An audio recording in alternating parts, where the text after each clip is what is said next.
If you want to go to the library with no mask or vaccine, get a hold of the policy.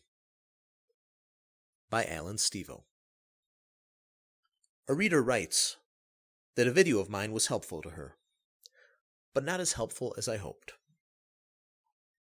Dear Alan, I'm using this valuable information to access my town library services.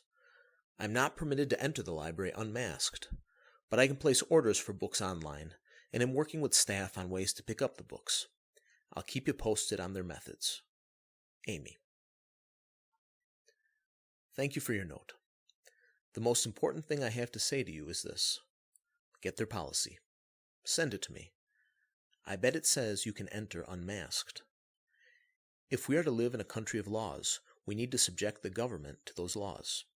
If we are to live in a literate society, we need to subject the government to the wisdom contained within the written word. If we are going to live in a country that honors human liberty, we are going to have to subject the dishonorable to the insistence that they honor that liberty. Each step we take through the day communicates to others what we will allow.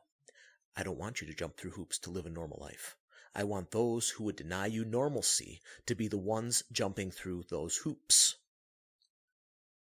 Some people say the Founding Fathers gave us a republic. Others say they gave us democracy. There are good arguments made about those.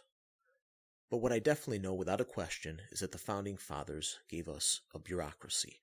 Some of them thought that they could bind the hands of government with other hands of government. It works sometimes really well. The governmental system in each of the states and at the federal level is meant to work against those who would impose hasty decisions, if we use those tools. It can be a real pain if you're controlled by such bureaucracy, or a true bulwark in defense of liberty, if you know how to put it to use. The same people who love the government bureaucracy fear the government bureaucracy like it is their god. Don't be conquered by such a phony god. Tower over it. Use the bureaucracy as your servant against the government, and those who adore the government, those to whom intimate knowledge of official government pieces of paper mean a great deal. If you quote a policy to these strange people, and you do it right, they step aside. I'd much rather speak something wise into their lives.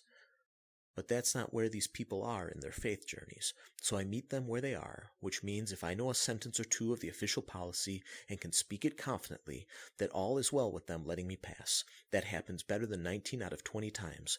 I'm always unmasked, in ultra-liberal West Coast lockdown land. Recently, I walked into a library unmasked. I told them at the door that I would be doing that. They moved out of my way. It works pretty well if you know the policy of the library, better than the guy at the door. I'm unable to wear a face mask safely, is a good stock phrase, even if you don't know the policy intimately.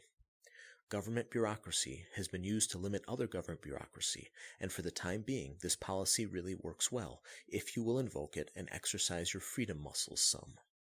Some people also like to have an air of, I am a citizen of this land, a taxpayer and a voter, with ample means to advance my rights, and if I am harassed, someone will pay dearly for the inconvenience levied against me. You don't have to ever say such a thing, but it is good to know such a thing confidently inside of yourself. Knowing such a thing and communicating it to others helps all involved to size each other up and to determine if the fight is worth it. Whatever you do, stop jumping through hoops. You are missing the point if you are coming at certain odd times for the unmasked, not allowed to engage in the joy of roaming the stacks, and missing out on chatting with the research librarian face-to-face, or unable to finger through the VHS collection, or whatever dated video medium public libraries now carry.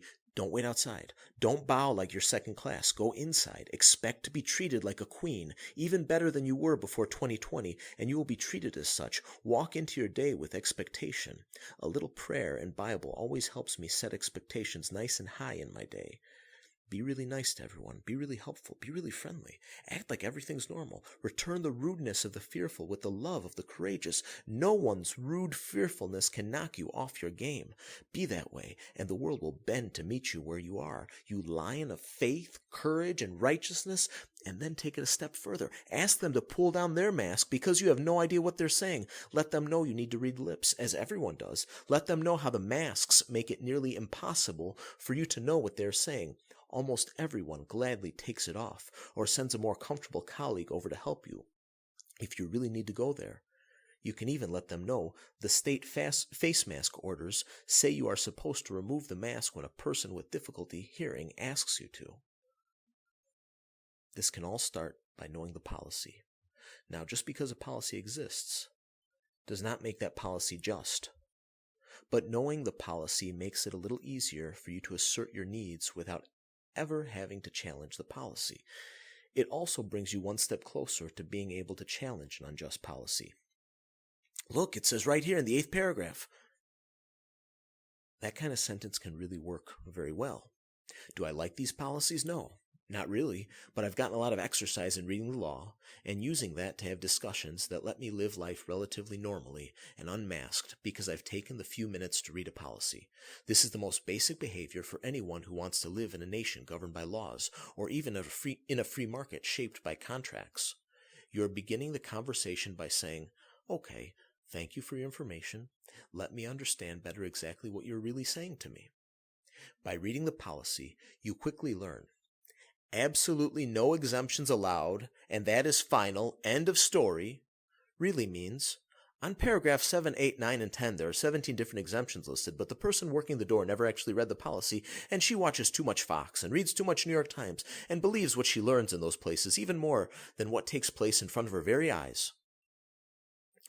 That's a personal problem. It's no concern of yours. And usually, by obtaining the policy crafted by some painfully sober lawyer, you can really see what the policy is that is being communicated to you through the sign on the door that says, face masks mandatory, or no patrons allowed inside without a face mask. Please call the circulation desk to schedule a drop-off.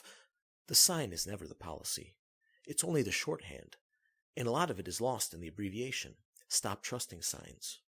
Stop trusting Fox. Stop trusting the New York Times. Stop trusting those who turn to those places for the ultimate authority. Be sober. Ask to see the policy. If you don't like what you see, have a human-to-human conversation with a non-brainwashed person with decision-making authority. If you don't like what you see, challenge the policy. If you don't like what you see, go somewhere else.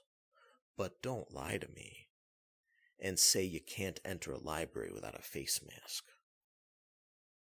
At least not until you familiarize yourself with the policy. That's almost always enough, and doing so provides you with practice for bigger battles ahead. Those who can't say no to the face mask won't be able to say no to the vaccine. I'm warning you.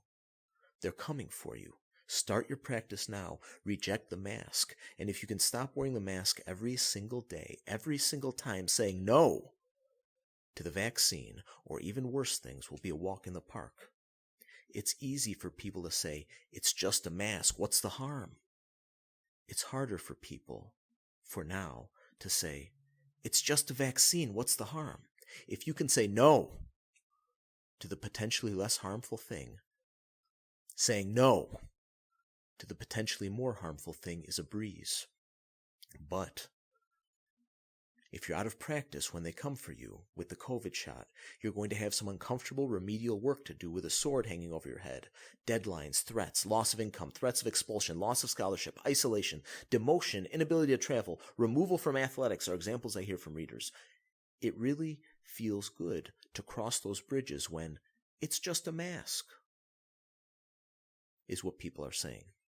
The amount of terror that now fills my inbox from people who did not listen to my advice to exercise those freedom muscles on the face mask is daily, constant, and palpable. I feel bad for them because I can see how hard it is to catch up with that sword hanging over your head. Drawing a line at the face mask is the very best way to make sure you never take the shot. Starting out procedurally, this can be boring for some. It really works, though. Send a letter like this to the library. Dear so-and-so, I noticed that the library has a face mask policy. Would you please send me a PDF copy of the library's current face mask policy, complete with the policy on exemptions? Respectfully, Alan Stevo.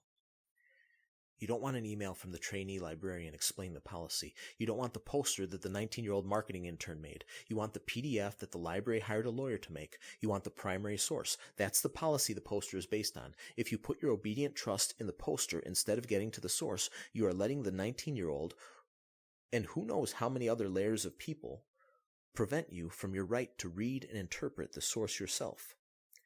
I think you'll find that this first step works so well in having a confident understanding of what the rules of a place are. I don't wear a face mask for any reason. I receive white glove service almost everywhere I go. I'm treated as a welcome visitor. You can be too. I beg of you to make it that way. One person at a time. That is how the tyranny stops.